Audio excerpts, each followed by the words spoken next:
All right, let's dive right into this explainer. Today, we're unpacking a fascinating and honestly kind of wild collision of worlds: AI voice generation and school students. Vocal synthesis in the modern classroom. It's a short phrase, but man, it packs a massive conceptual punch. We're going to deconstruct exactly what happens when cutting-edge, artificial audio enters the fundamental, everyday environment of childhood education. It's a reality that literally feels like science fiction, but it's actively reshaping our schools right now. But before we look at the actual application, let's ground ourselves in what vocal synthesis actually represents today. I mean, think about it. For all of human history up until very recently, a voice meant biological life, right? It meant vocal cords and breath. Now, we are looking at the complete artificial replication of that entire process. We're dealing with speech that is entirely detached from the human body. And to be clear, we are definitely not talking about that robotic, monotone computer voice from the 90s. No way. Powered by modern AI, these synthetic voices possess cadence, tone, pauses, and inflection.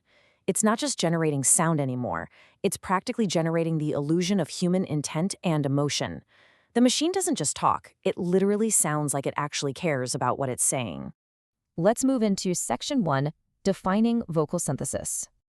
So this phrase represents an absolutely massive leap in how machines communicate with us.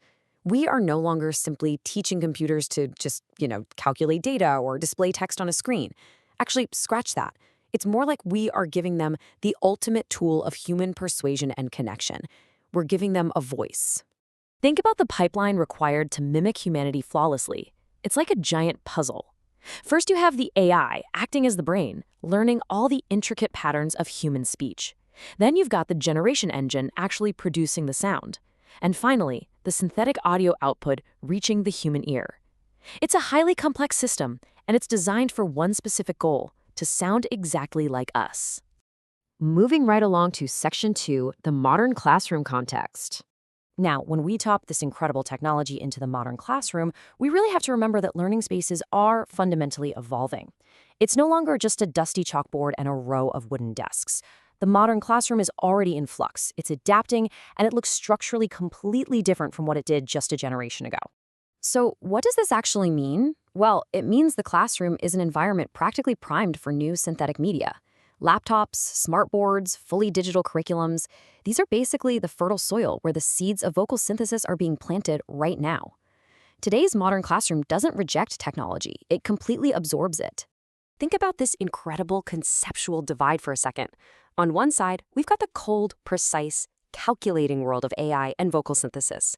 And on the exact opposite side, we have the organic, developing, highly impressionable world of the classroom and the students within it. The real magic and the real impact happens exactly where these two dramatically different forces collide. And that brings us to Section 3, AI Voices for Students. This specific intersection really forces us to question the practical reality of handing synthetic voice tech directly to younger demographics. This isn't just happening in corporate boardrooms or high-end recording studios anymore. What does it actually mean for a child who is, still actively learning how to interpret human emotion and social cues to regularly interact with a voice that sounds perfectly human but has absolutely zero consciousness? It's basically a step-by-step conceptual merge. Step 1, the AI technology gets perfected. Step 2, the modern classroom, always a willing adopter of new tech, brings it right through the school doors. And Step 3, the ultimate end user, the student, is placed in direct interactive contact with that synthetic audio. It's a fascinating progression. So how does this shift the whole educational dynamic? Does it change how students trust information? Let's say Abraham Lincoln's voice is perfectly synthesized to give a history lecture. Does that boost engagement, or does it kind of start to blur the lines between reality and simulation? How does a child adapt when their math tutor is an endlessly patient, perfectly modulated artificial construct? It's wild to think about. Vocal synthesis, the modern classroom, AI voice generation, school students.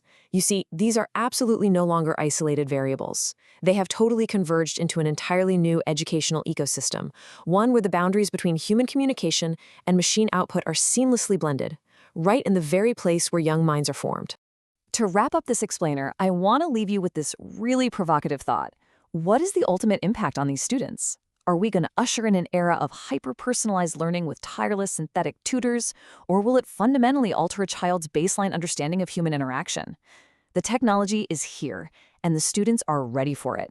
So keep questioning, keep analyzing, and hey, thanks for exploring this with me.